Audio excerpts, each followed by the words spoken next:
Imagine I had to use the linen saver, hold it between my thighs. And now more stories from WhatsApp that we got was my baby broke during the process. They broke their arm during the process of giving birth at a state hospital after a long struggle in labor. The nurses didn't even call the doctor. They just continued pulling and forcing the baby out. And then worst of all, they were discharged and then they pretended as if everything was okay. And then she's saying she struggled first because she's a single mom with zero support, and this baby crying constantly because she just gave birth and the pain of the baby. So it led her to depression, and suicidal thoughts, and of course the sleepless nights. And another one said, "Good day, NBC. I personally had a traumatic experience at Katutura Hospital this year in May. The day I went to deliver my baby, the doctor had to do like a PV to check if, how many centimeters is she dilated. And she's saying the doctor had a manicure on. And she complained that she was, in pain because of the manicure. But the doctor kept saying, no, my nails are short. It's just it's just pain." So those are some of the stories that have come through on our WhatsApp line. We obviously yesterday we shared a poll, and we'll read some of those results that have come from the poll as well. We asked some questions, and we also opened our WhatsApp line. And if you'd like to even message us right now on 0811 49999, you can do so. 0811 49999 on our WhatsApp, and just share your story. Another one. A story that came through that was shared on our WhatsApp page as well, on our WhatsApp number, was this. It says, "Giving birth at the public hospital was so traumatizing for me. While I was trying my level best to push, the nurses had the audacity to slap me because I was apparently screaming instead of pushing. After giving birth, they informed me that they do not have enough injections, so they'll only inject me at one place, and so instead they stitched me up.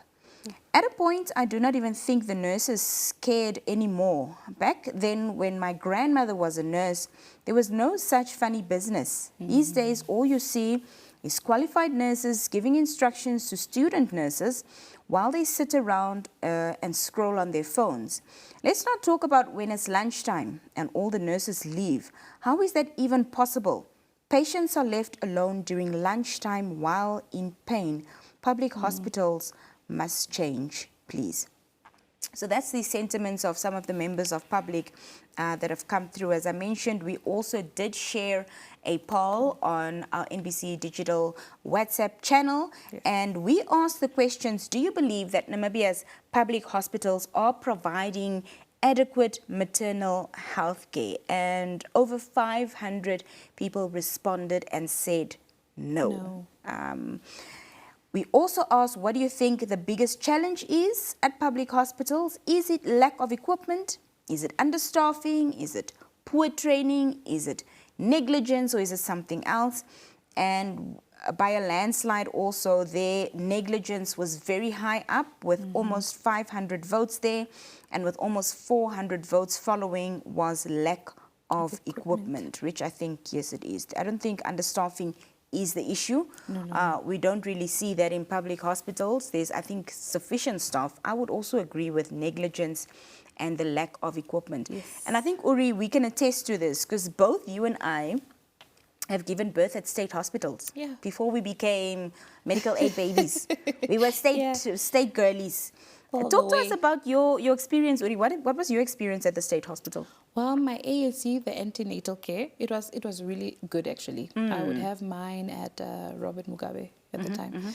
Yeah, and it was good. It was good. The nurses were very attentive, and the nurses were the ones who were working on me. Usually, what they do, or what I've seen most of the time, they do let the student nurses handle the patients. But at Robert Mugabe, they were really hands-on. By giving birth now, I had gone in because... and you gave birth where? At Central. Okay. Yes. So when it came to giving birth, I had I couldn't feel the baby moving. So I went in, and then they saw that the baby's heart rate is low. But I must say the doctor who attended to me was she was fast, you know, in do this. Responsive. Yeah. She was telling the nurses to do this, to do that. I think the problem came more from the nurses' end. It was very nonchalant, like, okay, she's here, she's giving birth. I mean, everyone here is giving birth, like, what's the rush? So in that case, it was also very traumatic. Even after giving birth, they would tell me, okay, you know what, you gave birth, yes, but now it's time to push forward and figure out what to do next. Imagine a new time, like a new mom. What did they mean when they said that? Because I had gotten an emergency cesarean. So I kept asking, now, do I lay up to breastfeed the baby or lay down? And then she was like, no, she figured it out. So now she was pointing to the ladies in the room. So she basically, figured it out, you figure figured out. it out. Wow. And then another one Almost came like in. no aftercare service. Basically. Yeah, At least another one came in and then she was like, no, whatever you do, don't get up for the next 24 hours. Just lay on your back. So at least, you know, that one saved my life. And that is such important information. Yes. Yeah. So that was my experience at a state hospital. So before I share my experience, the reason why we decided to have this as our hot topic this week, there was a story in a local newspaper earlier I think yesterday, about a young mom. She's 24 years old. I think this was also her first pregnancy. She didn't even know that she knew she was pregnant, but she didn't know that she was pregnant with twins. So that begs the question, if you're going for your antenatal care at the state hospital, at a state clinic, how is this not detected from the time you've gone up until, you know, it's time to give birth, which is 9 months? And I think that speaks to the area of negligence, that it's not picked up during such a long period. But I think also they don't really do a sonar. Or well, in my case, they didn't. They only said they would send me to a sonar if they see that something is really wrong. So they would usually just do the, you know, with the hands. Yes. So I feel maybe that's what. Those are the procedures, maybe because the lack of equipment comes in there 100%. So this young mama then ends up going to the hospital. It's time to give birth. She finds out then that she's actually expecting twins, and in the process of then giving birth, she then loses one of the babies. She loses one of the babies because the nurse on duty didn't feel comfortable delivering the babies because one of the babies was breached. So again, the issue of negligence comes up because this nurse then dilly-dallied with calling the doctor. Eventually, when the doctor got there, I believe it was too late. So that's what happened in the case of this young mama. And the doctor had actually told her, you know, for now, since I'm not there, stay on the line, let me walk you through the delivery process. And the nurse like, no, just didn't want to. Yeah, I'm not comfortable. I don't know if she was, I don't know. What would you say, Nat? Is she being cautious or she just didn't want to? I understand and I appreciate the caution, definitely. But I also think that there's a time to act quicker. And had she possibly done that, the baby could have saved. Also, if she wasn't an antenatal nurse that was on duty at the time, the question is, why did she not feel comfortable delivering the baby, even with the assistance of the doctor on the phone while he's on the way to the hospital? So that's a very big question mark, of course, that we can't answer. She would only be the only one to answer that. My experience was also at a public hospital. I gave birth at Okahanja State Hospital. And you know how I am. I'm very oorag. So I treated it like a private hospital experience. So I went in during pregnancy, went to the maternity ward, which is very, very small. The maternity ward at Okahanja State Hospital is just 2 rooms.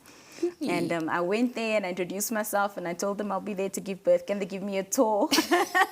Imagine doing that here in Windhoek at a state hospital. They'll think you're a little bit cuckoos. And they did. And they showed me around. They said, this is where, you know, the woman gave birth. And these are the 2 rooms where you'll be escorted to after you've given birth. And we'll keep you here for 1 day if everything's fine with the baby. And this is what happens right after birth. We take the baby to a different part of the hospital to weigh and to check this and to check that. So my experience was completely different than how it is, the stories I've heard from Windhoek. But I must also say, although my experience at the Okahanja State Hospital was wonderful, even the process of giving birth and how they assisted me and being a first-time mom and not knowing anything, they were very thorough in giving me the information. My antenatal care I did at Now Ape Clinic in Okahanja. And that was also very good. I really had no complaints, and they were open to answering questions. You know, you could ask as much questions as you wanted to. I never felt that they were irritated or, you know, short-tempered or, you know, anything like that. And so the antenatal care I got was good. Okahanja State Hospital, also at the time that I gave birth there, had only one sonar machine. So I was a high-risk pregnancy, but the doctor that helped me, the doctor that helped me made sure that I got my sonas done on time every time. So I would get my scans done with no issues until I was, you know, in the clear. I think that was about 6-7 months. So the process and the experience at Okahanja State Hospital was really, really good. But I've heard from other mamas that have given birth in Okahanja State Hospital as well, and they didn't have such pleasant experiences the way that I did. But like I said, it could just be because I'm oorag and, you know, and they decided to assist me. But yeah, it is really a very concerning matter, Uri, and I think the negligence and the lack of equipment is something that I can agree to as well, in terms of the concerns that have come through from our polls, that is really an issue. Prior to giving birth to my son at Okahanja State Hospital, it's the first time I'm sharing this publicly, I'd actually lost a pregnancy, and I was living in Windhoek at the time. And that happened at Katutura State Hospital. So I was in the Katutura State Hospital maternity ward, and I can attest that it was a nightmare. There was no sympathy. There was no, even after I had the operation done, and it had to be an emergency operation. Oh, it was like full term? No, it wasn't full term. Okay. So the pregnancy had burst within my fallopian tube. Oh, okay. So and when that happens, now you have to have an operation to remove the pregnancy, and you also have to remove the fallopian tube, because it's very rare that they're able to fix it, like stitch it up and close it. So then the entire tube needs to be removed, and that was my case. So I had the emergency happen at, I think, around 3, and only around 7 the doctor came, and then I was rolled in, and I had the surgery and everything. And I remember waking up from surgery, they took me into the ward, and it was terrible. And exactly as this mama says, that, you know, the qualified nurses are sitting there not doing anything. Exactly. And so it was the student nurses who helped me. Yeah, me and too. I'm so grateful for them, because you need to get up, you need to walk around, you need to use the loo, all of that. You can't do that immediately after a surgery. And I had asked for assistance from one of the nurses, and she just said, no, just lie in the bed and do what you need to do in the bed, like basically telling me to pee in the bed.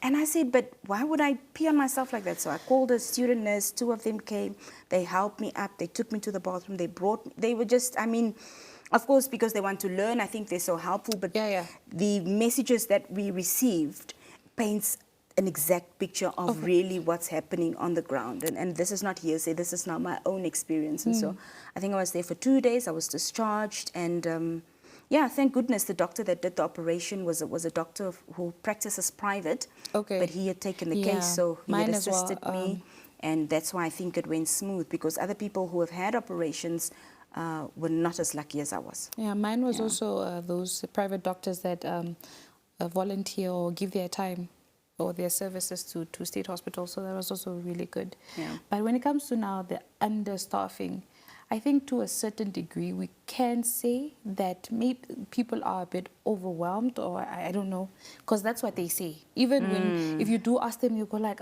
no, we're tired. We're also just as human as you are.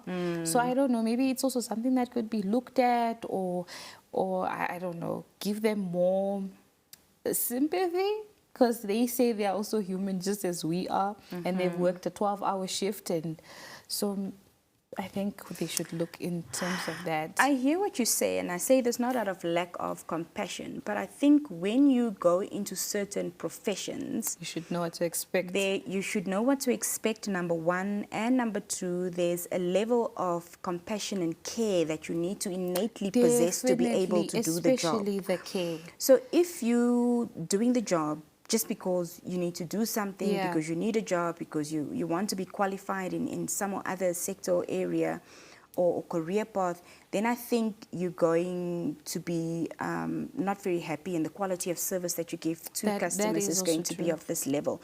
But if you do understand that I've taken this oath and I've oathed to ABCD, Yes. you know, then you go the extra mile.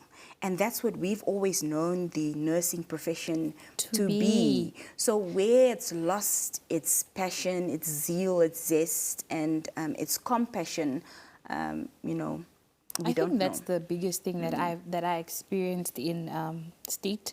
It's just the lack of compassion was there in some nurses. I won't say all of them, because there were really some that were listening to you, that were helping you, and that could, you know, sympathize and help you.